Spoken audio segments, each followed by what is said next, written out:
Hi everybody. Well, we all know that the problems the airlines have had, especially last summer and through the holidays this year. Well, Canada has a huge backlog of complaints.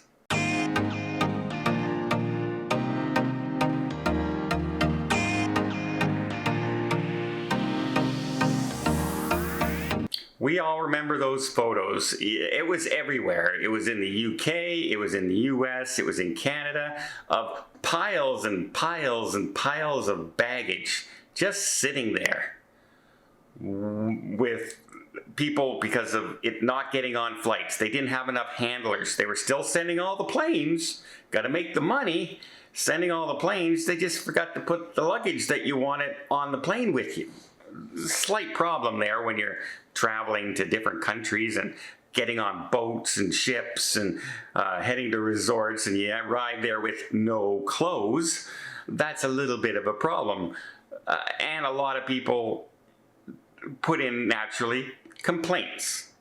Well, Canada's backlog in complaints about the airlines and refunds and lost luggage is so extreme that if nothing was done right now and they didn't take any more complaints for the next year, they would only get through about 15% of the complaints. That's the backlog that they currently have. So the government recently announced that our transport minister, he has announced that Canada will be providing an extra $76 million to the CTA here in Canada, the Canadian Transport Association, which will be over 3 years, and that will help hire more people and put more people on just apparently the backlogs, not what's happening now, the backlogs. Now, how soon this will help restore everything, it's unsure. But many people have been reporting that I even travel when this was going on, and I still do now, as a matter of fact. I travel with a tracker in my suitcases. People use the Apple tracker, and I use one for Samsung because I have a Samsung phone, and I put it in my luggage, and I can tell where the bag is. Well, people have gone in the past when their luggage didn't show up on the, on the turnstile and say, hey, where's my luggage at? And they say, oh, it hasn't left yet. Oh, it hasn't left yet?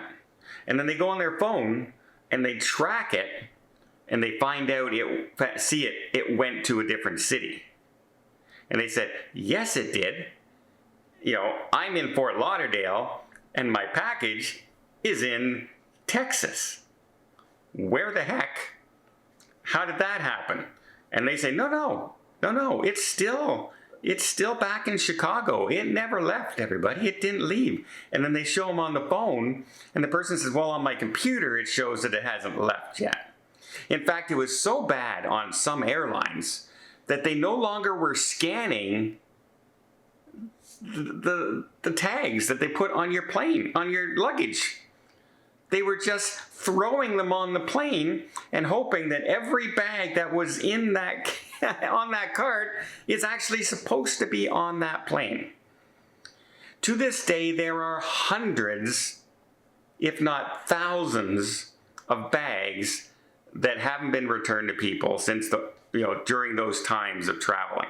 In fact, there are stores out there that after 30 days, if you haven't received your luggage, the airlines ship them to these stores.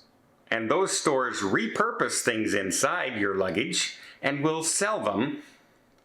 And the airlines, you either have the insurance or the airlines have given you a certain amount of money for your lost luggage, etc., if they have. But you can actually go to these stores and buy your own clothes back. People have said that they've gone to their local, these local stores. They're almost like a thrift store, and they don't just take it out of the luggage and put it on a shelf.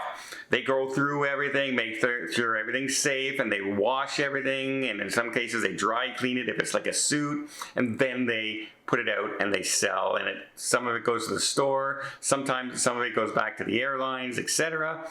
But like, how funny would that be, is that you walk into one of these stores at a Curiosity and look, there's your suit that the airline said they lost, and by the way, they compensated you $100 for your bag and your suit's worth $400. It was just a mess. A mess. Currently in Canada alone, we only have a certain population here in Canada. There's 40,000 complaints just from the holidays.